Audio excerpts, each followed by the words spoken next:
Good afternoon మిత్ర. Thank you అవకాశం ఇచ్చిన మిత్ర మేనేజ్మెంట్కి ముందుగా ధన్యవాదాలు. ముందుగా మనం ఏదైనా కార్యక్రమం చేపట్టాలంటే ఫస్ట్ గణపతి పూజ స్టార్ట్ చేస్తాం. ఎందుకంటే ఆ కార్యక్రమం విఘ్నాలు లేకుండా సక్రమంగా జరగాలని. ఈరోజు ఈ స్టేజ్ మీదకి వచ్చి నేను మాట్లాడుతున్నానంటే అది మిత్ర మేనేజ్మెంట్ తాలూకా నాకు ఇచ్చిన ఒక అవకాశం.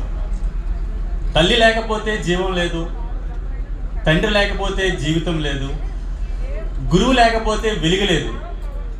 ఈరోజు చాలామంది కొత్త వ్యక్తి ఇక్కడ వచ్చి ఉన్నారు. వాళ్ళు ఇండివిజువల్గా రాలేదు, ఎవరో ఒక పిలిస్తే వచ్చారు. ఆ పిలిచిన వ్యక్తిని మాత్రం మీరు జీవితంలో ఎప్పుడూ మర్చిపోకండి. ఎందుకనగా ఈరోజు వచ్చి ఈ అవకాశం ఎదుటివాడిని చూసైనా సరే వస్తుంది. ఈరోజు ఇక్కడ నేను అక్కడి నుంచి ఇక్కడికి వచ్చి మాట్లాడుతున్నానంటే ఏదో గురువు నాకు తీసుకొచ్చి నిలబెట్టారు. ఆ గురువే మా నరసింగ్ సార్. ఈరోజు భాగ్యం కలిగించిన, నేను ₹1 సంపాదించిన అదంతా ఆయనకే దక్కుతుంది. అదేవిధంగా మిగతా 6 MDs కూడా టోటల్ ప్రతి ఒక్కరి సహాయ సహకారాలు ఉండడం వల్లే ఈరోజు చిన్న స్టేజ్ నుంచి పై స్టేజ్ వరకు GM స్టేజ్కి వచ్చానంటే అది వాళ్ళ తాలూకా బ్లెస్సింగ్స్ అనమాట. నెక్స్ట్ ఒక కుటుంబం, వసుదైన కుటుంబాన్ని మనకి ఈరోజు పెట్టుకున్నాం. అయితే కుటుంబం అంటే ప్రెజెంట్ జనరేషన్ ప్రకారం 4 వైఫ్, హస్బెండ్, 2 చిల్డ్రన్స్. ఒక 5 years బ్యాక్ వెళ్ళిపోతే అది 8 members, 10 years బ్యాక్ వెళ్తే 15 members. అదే మన తాత వరకు వెళ్తే హైయెస్ట్ 20 members మాత్రమే ఒక కుటుంబం అంటే.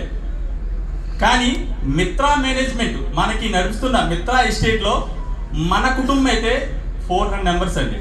ఇంత పెద్ద కుటుంబాన్ని నడుపుతున్న మేనేజ్మెంట్కి మరొకసారిగా ధన్యవాదాలు తెలుపుతున్నానండి. ఇటువంటి కుటుంబాన్ని నడపాలంటే నాటే జోక్ అండి. ఎందుకంటే నేను మిత్ర ఎస్టేట్ జాయిన్ అయిన టైంలో 87 మంది అండి టీంలో. ఈరోజు 400 మంది ఉన్నారండి మన టీంలో. అంటే ఇంత టీం రన్ చేయడం అంటే ఒక యుద్ధం చేస్తున్న వాళ్ళని సైనికులు నడిపించినట్టండి. వాళ్ళకున్న గట్స్ మామూలు కాదండి. వాళ్ళు గుడ్డిగా వెళ్ళినా మనం వెళ్ళొచ్చు అంత హ్యాపీగా. అంటే వాళ్ళు ఏది చేసినా మన గురించే చేస్తారు. నెక్స్ట్ ఈ వసుదైన కుటుంబంలో బంధం, మనకు చెప్పిన ఈ బంధం ఏంటండి? కెమిస్ట్రీ.